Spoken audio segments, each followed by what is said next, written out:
सरस्वती नमस्तुभ्यं वरदे कामरूपिणी विद्यारम्भं करिष्यामि सिद्धिर्भवतु मे सदा। सरस्वती सभा मध्ये सुलक्ष्मी ज्ञान रूपिणी कल्याणी सर्वलोकस्य माता ज्ञानमती माता। बोलो द्वाद सांगमयी सरस्वती माता की जय। सरस्वती की प्रतिकृति परम पूज्य गणिनी प्रमुख श्री ज्ञानमती माता जी की जय।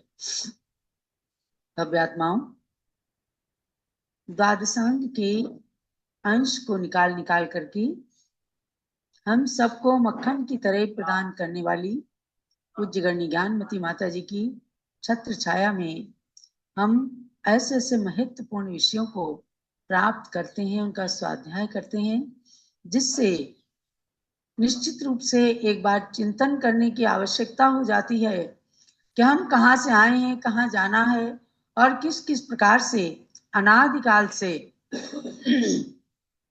हमने संसार के अंदर परिभ्रमण किया है। तो आपने जाना कि संसार में गतियां कितनी हैं? चार गति हैं, नरक गति, तिर्यंच गति, मनुष्य गति और देव गति। तो सर्वप्रथम नरक गति की बात आई है कि नरक गति में कौन कौन लोग जा सकते हैं, क्योंकि नरक के दुखों को सब जानते हैं, भले ही याद नहीं है, लेकिन न जाने कितनी बार नरकों में जाकर आए और असह्य दुखों को सहन किया। यहाँ बताया कि असहनी पंचेंद्रीय तिर्यंच पहले नरक तक जा सकते हैं, इससे नीचे के नरकों में नहीं जा सकते, क्योंकि उनकी शक्ति नहीं है, इतना अधिक पाप में नहीं कर सकते। और दूसरा, सरीसृप यानी जल में रहने वाले सांप दूसरे नरक तक जा सकते हैं, इससे आगे उनकी योग्यता नहीं है। अब आगे का विषय देखिएगा, आपको पीडीएफ के द्वारा विषय भेजा गया है। पक्षीगण कदाचित नरक जावे तो तीसरे नरक तक ही जा सकते हैं। पक्षी माने आकाश में उड़ने वाले, पंख वाले जीवों को पक्षी कहते हैं। ये पंचेंद्रिय होते हैं। तो ये मरकर अगर नरक में चले जाते हैं, कोई संबोधन उन्हें करने वाला नहीं हुआ, या उनके शुभ कर्म का उदय नहीं आया, पाप कर्म का उदय चल रहा है, नरक में जाते हैं तो तीसरे नरक तक ही जा सकते हैं, इससे नीचे नहीं जा सकते। नरकों की व्यवस्था नीचे नीचे है, जिन्हें अधोलोक के अंदर सबसे पहले खर भाग, पंख भाग है, जहां पर भवनवासी और व्यंतर देवों के भवन बने हैं। उसके बाद 7 नरक की व्यवस्था चालू होती है। सबसे पहले पहला, दूसरा, तीसरा, चौथा, पांचवा, छठा और सबसे नीचे 7वां। और 3 लोक की रचना के अंदर दिखाया जाता है 7वें नरक के भी नीचे निगोध, जहां ये जीव एक श्वास में 18 बार जन्म मरण करके अपनी पर्याय को व्यतीत करता है, कोई संबोधन करने वाला रहता नहीं, और कदाचित कभी उन्हें स्वयं ही कर्म का संयोग मिलता है तो वे वहां से निकलते। तो ऊपर से नरकों की व्यवस्था चली और स्वर्गों की व्यवस्था नीचे से ऊपर को चलती है, यानी मध्य लोक के ऊपर में जब स्वर्ग की व्यवस्था चलती है तो सबसे पहले 16 स्वर्ग, फिर ऊपर 9 ग्रेवयक, फिर 9 अनुदिश, फिर 5 अनुत्तर।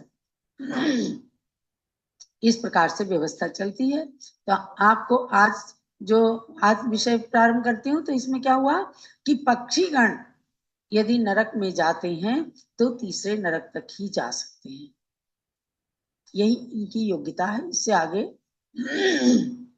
इससे आगे के नरक में जाने जितना पाप ये नहीं कर सकते। अब और आगे, क्योंकि पहले नरक में जाने की बात कही है, नरक गति को पहले लिया और फिर नरक में कौन कौन से जीव किस प्रकार की पाप करके कहाँ तक जा सकते हैं, इस बात को लिया है। सर्प चौथे नरक तक जा सकते हैं, इससे नीचे नरकों में नहीं जा सकते। सांप डस लेते हैं, नाग, नागिन, अजगर ये खा भी लेते हैं, बड़े बड़े पशुओं को, मनुष्यों को एकदम निगल भी जाते हैं। तो वे सर्प ऐसा पाप करते हैं जिससे चौथे नरक तक जा सकते हैं, और इससे नीचे पांचवें, छठे, सातवें नरक में सर्प नहीं जा सकते। और शिव के लिए कहा, जो सबसे ज्यादा पाप करने वाला माना जाता है, उसका तो भोजन ही मांस होता है और किसी न किसी को मार करके हमेशा खाता है। उसके लिए कहा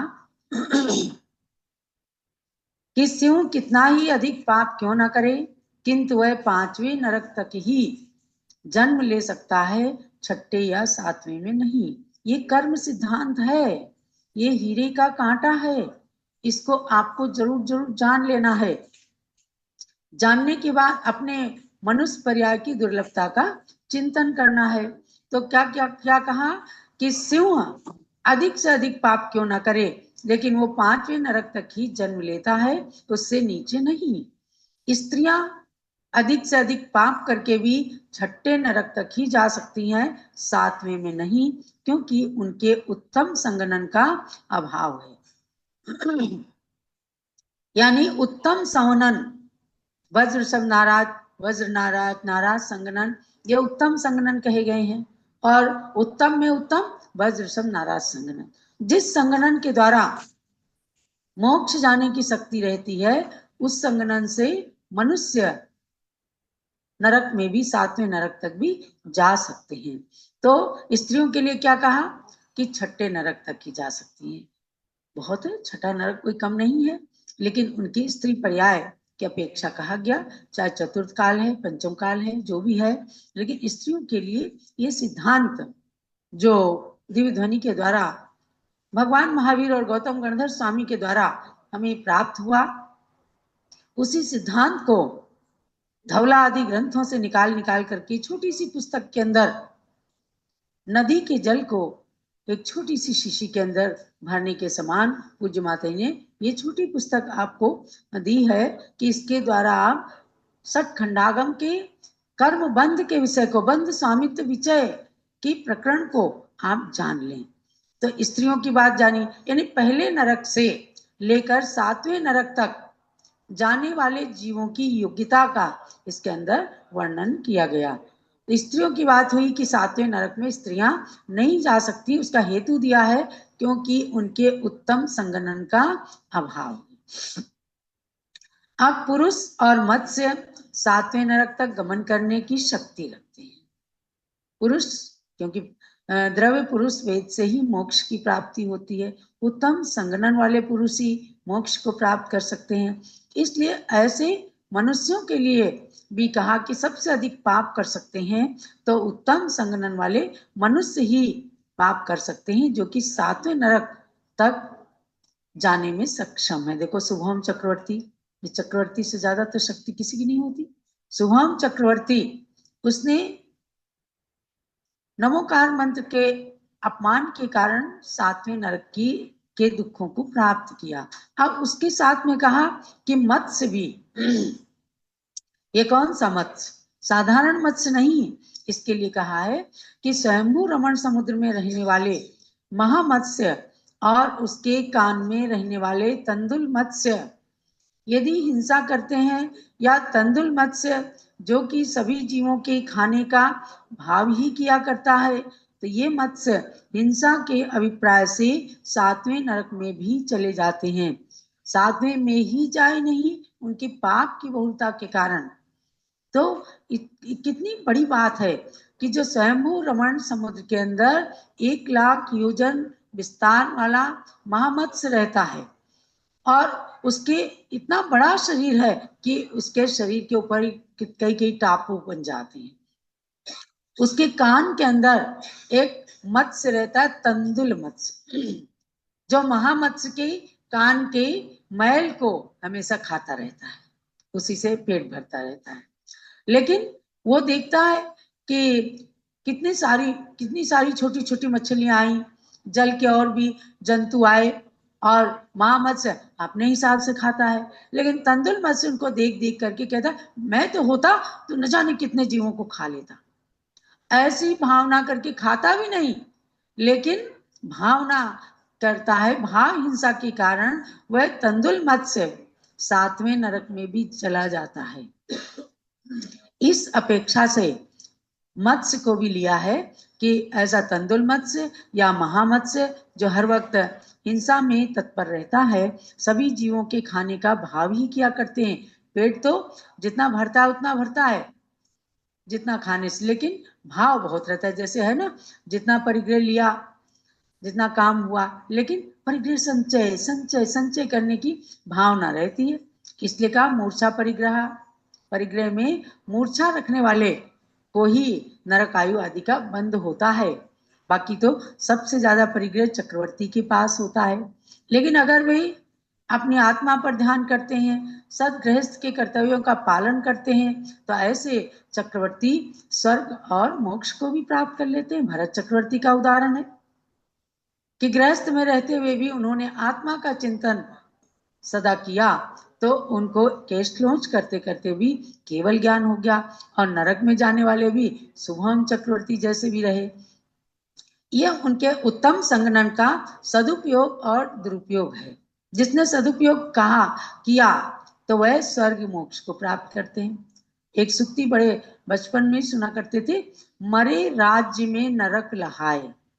जो राज्य में राज्य की इच्छा के साथ मरते हैं वो नरक चले जाते हैं, और जो संसार शरीर भोगों से विरक्त होकर के जैनेश्वरी दीक्षा धारण करके अपनी पर्याय का सदुपयोग करते हैं और छपक श्रेणी चढ़ करके मुनिराज की अवस्था में कर्मों का नाश करते हैं, तो वो केवल ज्ञान को प्राप्त करके मोक्ष धाम को प्राप्त कर लेते हैं। आपने पहले नरक से लेकर 7वें नरक तक की व्यवस्था को जाना कि कौन कौन उसमें जा सकते हैं। तो 7वां नरक किसके पल्ले पड़ा? उत्तम संगठन वाले मनुष्य और अति हिंसा करने वाले मत्स्य, महामत्स्य और तंदुल मत्स्य जैसे महान हिंसक प्राणी। यानी अगर हम कहें कि सबसे ज्यादा हिंसा सिंह करता है, तो उसके लिए भी सीमा बना दी है कि सिंह कितना भी पाप करे 5वें नरक तक ही जा सकता है, 6ठे नरक में भी नहीं जा सकता। जबकि स्त्रियों के लिए कहा कि 6ठे नरक तक जा सकती हैं। तो ये योग्यता की बात है, और ये जो सिद्धांत है, इन सिद्धांतों को हम काट नहीं सकते। ये अटल सिद्धांत होते हैं। तो इन अटल सिद्धांतों को कर्मों के माध्यम से जानने के लिए हमने ये पुस्तक, जो महाग्रंथ का स्वरूप होता, ऐसी पुस्तक को आपको पढ़ाने का निश्चय किया। तो आप कहते हैं कि ये तो हुई नरक गति में जाने वालों की बात, अथवा नरक गति में जाने के ये 2 ही गति रूप द्वार बताए हैं। सार क्या निकला कि नरक गति में मनुष्य या तिर्यंच ही जाते हैं। नरक गति के दुखों को भोग करके पुनः नरक गति में नहीं जा सकते, यानी नरक गति से नरक गति की प्राप्ति नहीं होती है। और कोई देवता भी मर करके नरक नहीं जा सकते। वैकृत शरीर से वैकृत शरीर की प्राप्ति नहीं होती। इसलिए बचती हैं 2 ही गतियां जो नरक में ले जाने के लिए कारण है। तो ये नरक गति में जाने के जो द्वार हैं, ये आपको बताया गया। संक्षेप में एक बार रिवीजन करेंगे कि पहले नरक में असहनी पंचेंद्रीय तिर्यंच की योग्यता बताई कि पहले नरक तक ही जा सकते हैं, यानी अन्य नरकों में भी लोग जाते हैं, अन्य लोग भी पहले नरक में जाते हैं, लेकिन ऐसी योग्यता बताई है कि असहनी पंचेंद्रीय तिर्यंच पहले नरक से नीचे नहीं जा सकते। इसलिए यहाँ विशेष, बाकी तो जब कर्म कांड के अंदर जाएंगे, लब्धि सार छपना सार में जाएंगे, और मुख्य रूप से सठ खंडागम के जो बंध स्वामित्व विषय अधिकार में, यानी 8वीं पुस्तक में जहाँ कर्म बंध का ही प्रकरण है, वहां पर ये चीजें बहुत ही अच्छे डिटेल में आती हैं। तो ये कहा कि सरीसृप जो है वो दूसरे नरक तक ही जा सकता है, तीसरे नरक में नहीं जा सकता। और बहुत से प्राणी पहले नरक दूसरे नरक में जाते हैं, पर मुख्य योग्यता बताई गई है कि मनुष्य और तिर्यंच दो ही मर करके अगर पाप करते हैं तो नरक में जाते हैं।